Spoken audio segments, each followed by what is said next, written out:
Hola, ¿qué tal? Buenos días. A continuación vamos a realizar la presentación en nuestro proyecto correspondiente al módulo 2, que es sobre el clima. Entonces vamos a comenzar primero con el planteamiento del problema.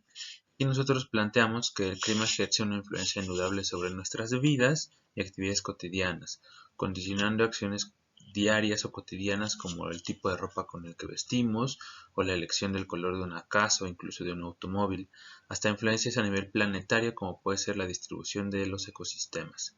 Asimismo, el clima puede ser tomado en cuenta en la arquitectura, por ejemplo, para generar un ambiente más agradable dentro de una casa o algún edificio.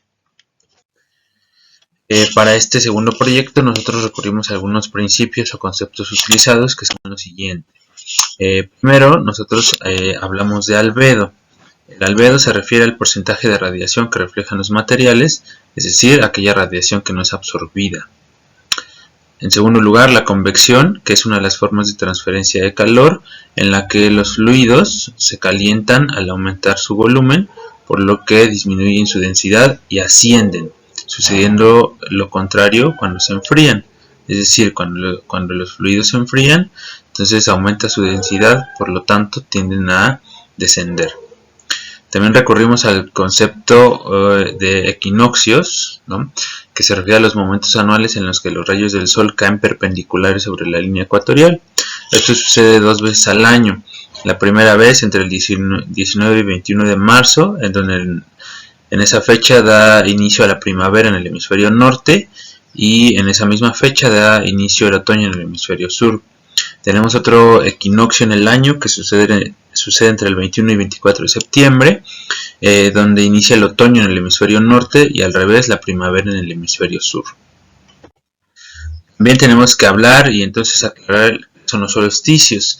Estos se refieren a los momentos anuales en los cuales los rayos del sol caen perpendiculares primero sobre el trópico de Cáncer y después sobre el trópico de Capricornio.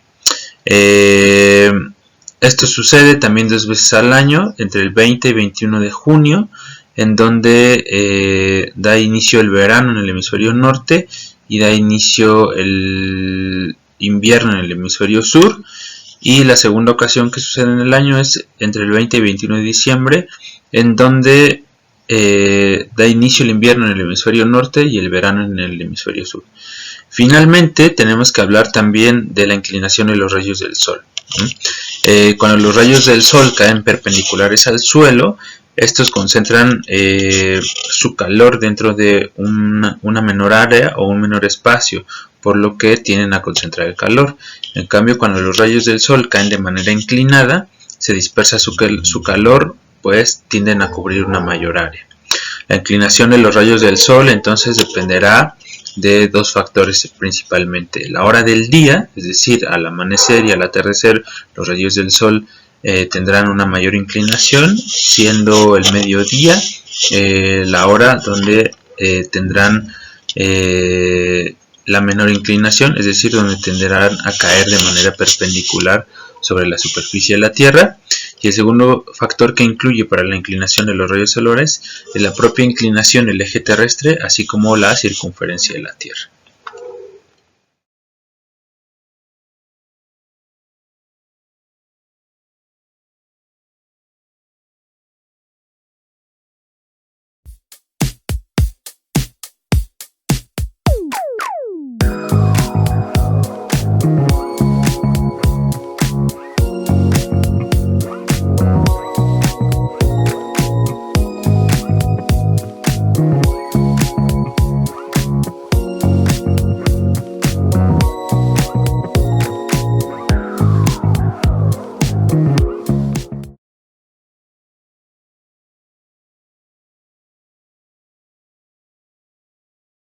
Acá regresamos al chocolate, que tiene ya un total de 8 minutos bajo el sol, y pues observamos que sigue siendo sólido, completamente sólido. Empieza a ponerse ligeramente blando, ahí ya se le puede clavar un poquito la uña. Regresamos al chocolate, que tiene ya un total de 13 minutos, y lo que observamos es que empieza muy ligeramente a derretirse. Regresamos a nuestro chocolate que tiene ya 20 minutos expuesto al sol y lo vamos a comprobar con nuestro dedo. Está ya mucho más blandito. Ahí se observa que ya empieza a derretirse después de 20 minutos bajo el sol a las 9 de la mañana.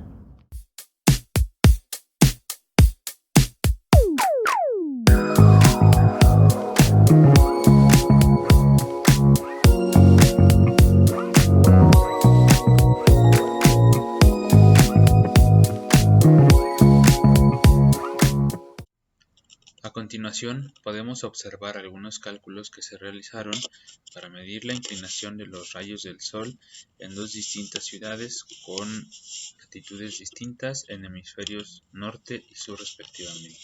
Hablamos de la Ciudad de México y la Ciudad de Machu Picchu. Con estos cálculos también podemos calcular o aproximarlos a la circunferencia de la Tierra. Para ello comenzamos midiendo la latitud de la ciudad de Machu Picchu, que serían menos 13.162 grados, es decir, se localiza en el hemisferio sur, y la latitud del trópico de Cáncer, que es de 23.45 grados. Procedimos a medir con la herramienta Google Earth la distancia entre Machu Picchu y el trópico de Cáncer, que son 4040.06 kilómetros, y con eso calculamos el ángulo. Hacemos la resta, ¿no?, de 23.45 grados menos 13.162 grados, que sería la latitud de Machu Picchu, y eso nos da un total de 36.61 grados. Con eso podemos calcular n con la siguiente fórmula, en donde tenemos un resultado de 9.83 grados.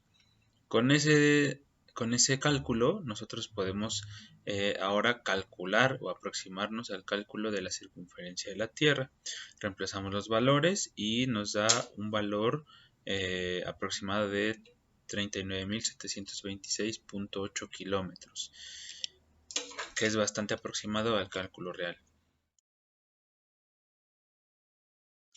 Ahora bien, los valores que obtuvimos con respecto a la inclinación de los rayos del Sol son interesantes. Ambos valores se calcularon el día 24 de marzo del año 2024 a las 13:15 horas aproximadamente. Para esa fecha y para ese momento, el cálculo que obtuvimos de la inclinación de los rayos del Sol para la Ciudad de México fue de 3.97, mientras que para la Ciudad de Machu Picchu fue de 36.61 grados. Eso coincide precisamente y nos permitiría explicar la relación que tienen la inclinación de los rayos del Sol con las distintas estaciones del año, que a su vez tiene que ver con la inclinación del eje terrestre. Es decir, entre más inclinados caigan los rayos del Sol sobre la superficie terrestre, como es el caso de Machu Picchu, menor será su capacidad de calentamiento. Ejemplo, están en la estación de otoño. Por otro lado, en el caso de la Ciudad de México, observamos que los rayos del Sol caen casi de manera perpendicular sobre la superficie terrestre. Esto quiere decir que están más concentrados, por lo que tienen mayor capacidad de calentamiento, coincidiendo así con la estación actual en la que nos encontramos, que es primavera en el hemisferio norte. Lo que estamos haciendo en este experimento es acercar la lata a una fuente de calor, de manera que el aire al interior de la lata aumente su temperatura. Una vez que la lata esté bien caliente, el aire al interior de ella también lo estará, por lo que habrá aumentado su volumen al disminuir su densidad. Una vez en este estado, la introduciremos rápidamente al agua fría, por lo que el cambio de temperatura del aire hará que el aire al interior de la lata se enfríe rápidamente, por lo que se comprimirá, es decir, disminuirá su volumen.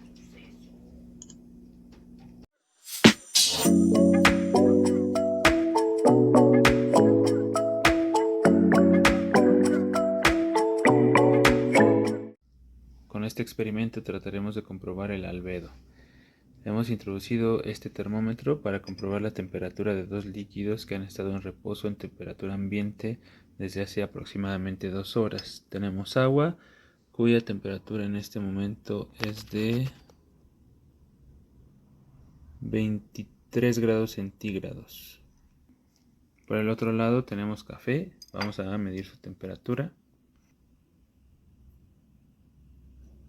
Aquí observamos que la temperatura del café es también de 23 grados centígrados. Es la 1:23 de la tarde y hemos colocado estos vasos con agua simple, agua potable y café para comprobar la importancia del albedo y su relación con la temperatura. Vamos a medir la temperatura de nuestros líquidos después de 23 minutos bajo el sol. Como observamos acá, la temperatura del café es ligeramente superior a los 35 grados centígrados. Vamos a comprobar la del agua. La temperatura del agua de 32 grados centígrados. Es momento de cuestionarnos qué hemos aprendido. En primera instancia hemos observado que el albedo es la cantidad de radiación que reflejan los materiales. En este sentido, los colores claros tienen un mayor albedo, es decir, tienen mayor capacidad de reflexión de la luz, siendo así que los colores oscuros tienen una menor capacidad, es decir, absorben mayor cantidad de luz, por lo tanto se calientan más, tienden a elevar su temperatura. Esto puede ser útil en la vida diaria, como por ejemplo la elección de un auto, el tipo de ropa que usamos cotidianamente.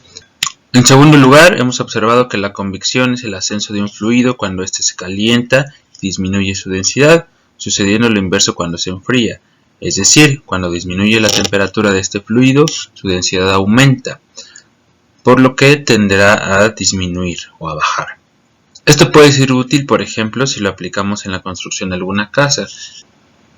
Muchas veces es recomendable en algunas casas de 2 pisos construir ventanas en la parte de abajo y en la parte de arriba. De esta manera el aire caliente que asciende podrá encontrar un lugar de salida y el aire frío que se encuentra en la parte baja podrá encontrar un lugar de entrada a la casa.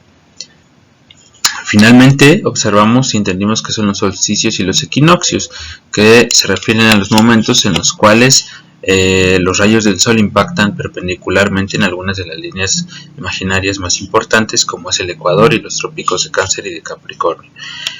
Estos fenómenos suceden 2 veces al año de los solsticios y 2 veces de los equinoccios y marcan el inicio de las estaciones. Asimismo, observamos y comprendimos que el inicio de las estaciones está en función de la inclinación con la que caen los rayos del sol, y esto a su vez depende de la inclinación del eje terrestre, así como de la hora entre el día y la noche.